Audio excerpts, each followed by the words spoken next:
अस्सलामु अलैकुम वरहमतुल्लाहि वबरकातुहू। मेरे प्यारे दोस्तों, आज हम आपको हजरत हूद अलैहिस्सलाम का पूरा मुकम्मल वाक़या सुनाएंगे हदीस के जरिए से इंशाअल्लाह। बने रहिएगा हमारे वीडियो के लास्ट तक, और वीडियो पसंद आए तो अपने मिलने वालों को जरूर शेयर कीजिएगा। बिस्मिल्लाहिर्रहमानिर्रहीम। अल्लाह ताला ने हजरत हूद अलैहिस्सलाम को आद कौम पर भेजा। वह कौम लंबे कद, चौड़े जिस्म और ताकतों वाली थी। सबसे लंबा उसमें 100 गज का और ठिंगना यानी छोटे कद का 60 गज का था। वे पत्थरों को काटकर पहाड़ों में मकान बनाते थे और अपनी पत्थर दिली की वजह से बुतों पर ईमान लाते थे। इनमें सिर्फ एक गिरोह था जो हजरत हूद अलैहिस्सलाम पर ईमान लाया था, लेकिन मुखालिफों के डर से अपना ईमान छिपाता था। जब हूद अलैहिस्सलाम की नसीहतें हद से ज्यादा हुई, तब सब मुखालिफ तकलीफ पहुंचाने के लिए तैयार हो गए। मुसलमानों ने हजरत हूद अलैहिस्सलाम को इस बात की इत्तला की। हजरत हूद ने अल्लाह से उनके लिए बद्दुआ की। बारिश रुक गई। नतीजा यह हुआ कि बाग व खेतियां सूखने लगी। अकाल की सूरत पैदा हो गई। 7 वर्ष तक यह सिलसिला रहा। लोग मारे भूख और प्यास के परेशान हो गए। हजरत हूद अलैहिस्सलाम ने बड़ी मोहब्बत से कहा कि ईमान लाओ और अपने आप को दोजख की आग से बचाओ। यह सब आफतें कुफ्र की वजह से तुम सब पर आई हैं, जिसकी असल वजह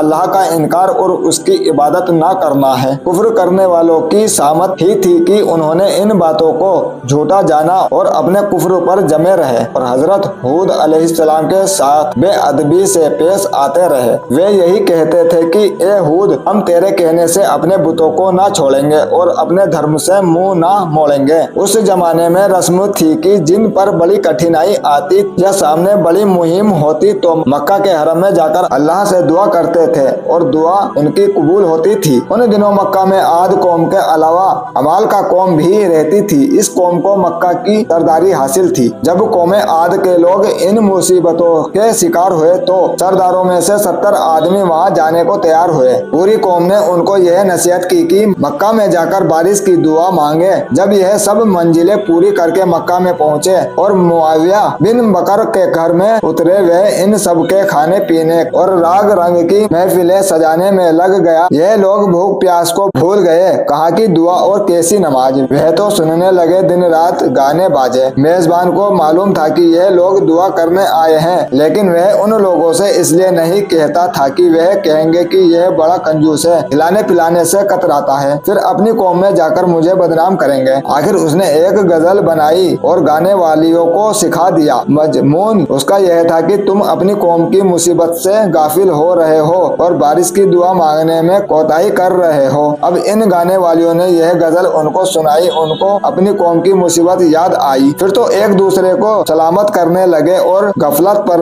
लानत भेजने लगे। जब होश आया तो फिर रात दिन दुआ मांगना शुरू कर दिया और अपनी कुर्बानियों को जिबा करने का तरीका इस्तेमाल किया। मर्शिद बिन मैदान उनमें एक शख्स था जो छिपा हुआ मुसलमान था। वह हजरत हूद अलैहिस्सलाम पर पूरा ईमान रखता था। वह इन लोगों से बोला, जब तक हजरत हूद अलैहिस्सलाम पर ईमान न लाओगे तो अपना मकसद कभी पूरा न होगा। यह लोग समझ गए कि यह आदमी मुसलमान है।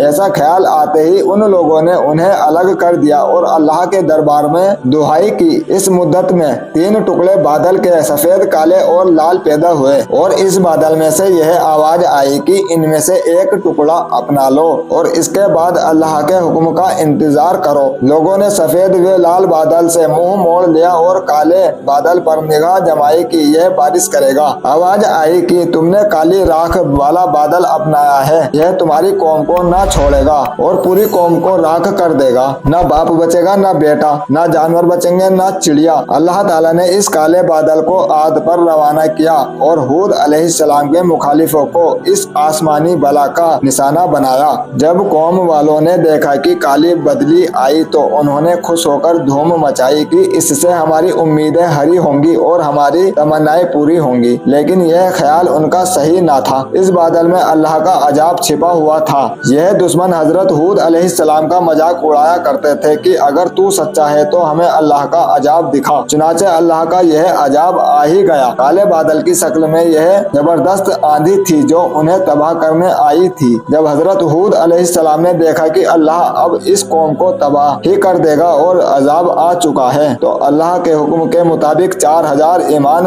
वालों को साथ लिया और बाहर निकल आए। ईमान वालों से बोले कि यह रेखा जो मैंने अपनी उंगली से गोल गोल बनाई है और अल्लाह के हुक्म से तुझको उसमें बिठाया है, तो जो इसमें रहेगा इस अजाब की आंधी से बचा रहेगा। कौम वाले भी इस मुसीबत को तमाशा समझकर जमा हुए और अपने बाल बच्चों को भी साथ लाए। इतने में आंधी के तेज झोंके चलने लगे। ये झोंके इतने तेज थे कि उनके मर्दों, औरतों और जानवरों को उड़ाना शुरू कर दिया। वे कंकरियों की तरह इधर से उधर गिरने लगे, घायल होने लगे, जाने भी जाने लगी। यह सूरत देखकर कौम के लोग घरों की तरफ भागे, लेकिन इस आंधी तूफान में घर ही कहाँ बचे थे। छतें उड़ गई, दीवारें गिर पड़ी, जिससे बहुत से लोग दब दब कर मर गए। गर्ज यह कि उनमें से किसी की जान बच ना सकी। वे सब दबकर टकरा टकरा कर हलाक हो गए। 7 दिन तक यह सिलसिला चलता रहा। जब आंधी के झोंके रुके तो मालूम हुआ कि पूरी आबादी तलपट पड़ी है। सिर्फ वही लोग बचे थे जो ईमान वाले थे,